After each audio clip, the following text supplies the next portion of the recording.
Kuršių kaimo legenda ne tik projektas, tai galimybė realizuoti puikias idėjas, bendrauti ir įgyti naujų pažinčių. Iniciatyvinė grupė Kuršiukai vieną vasaros savaitę surengė stovyklą. Gal dėl to, kad tingėjo vieni statyti pilį, o galbūt tam, kad įgytų naujų pažinčių, pasikvietė vietinį jaunimą į pagalbą. Kas išgrūsti tėvų, o kas netgi savo noru atvyko pas mus į nuostabų Dievo užmirštą kampelį Kuršių kaime. Čia susirinko tūkstantinė minia, nepaisant to, kad mūsų buvo apie 20, o dabar trumpai apie kiekvieną iš jų. Išvargusiems skrandukus pripildyti padėjo profesionaliosios virėjos, šefė gerklingoji Karolina, o jai talkino vergė Izaura, kitaip dar žinoma kaip tiesiog Deimantė. Visų stovyklautojų kūdikišką miegą trikdė siaubukai pabaisiukai, Mariuša ir dvynukai pelėdžiukai, kuriems atskirti reikia retų sugebėjimų. Deja, nei vienas iš mūsų tokių neturėjome. Tiesiog spėjimo būdu vadinome Linu arba Luku. Nuoširdžiausias padėkos savanoriui iš Olandijos Jorūnui už įkurtą English Club. Mūsų supermenas Justinas išgelbėjo stovyklautojus nuo bado, mat buvo dingusios grotelės. Bet tuo problemos nesibaigė.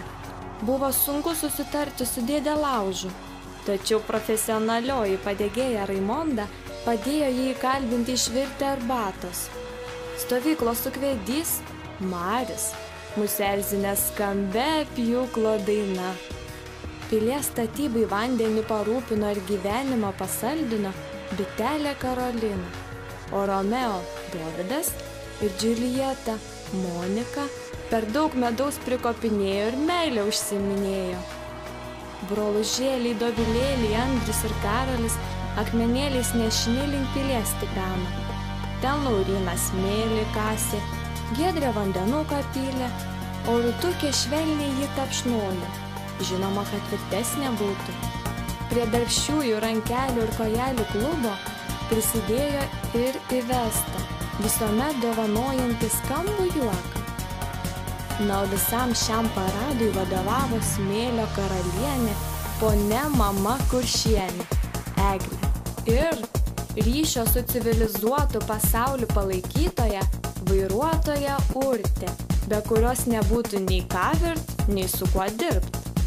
Viską, kas ten dėjos kruopščiai ir nuosekliai rankraštyje Goda su Aurelija fiksavo.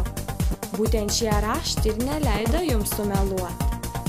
Dirbom, vargom, išdykavom ir tvirtovę mes pastatėm. Ja parodėm ne tik vietiniams gyventojams, bet ir rajono žurnalistams. Bet deja, kažkokie neklaužados ėmė ir sugriovė. O tada tinklinė aikštelė ant smėliuko išdygo, kuri iki šiol džiugina ir tikimės dar ilgai džiugins vietinį jaunimą. Patiko? Ir tu taip nori? Tu gali. Nestabdyk, kurk ir daryk.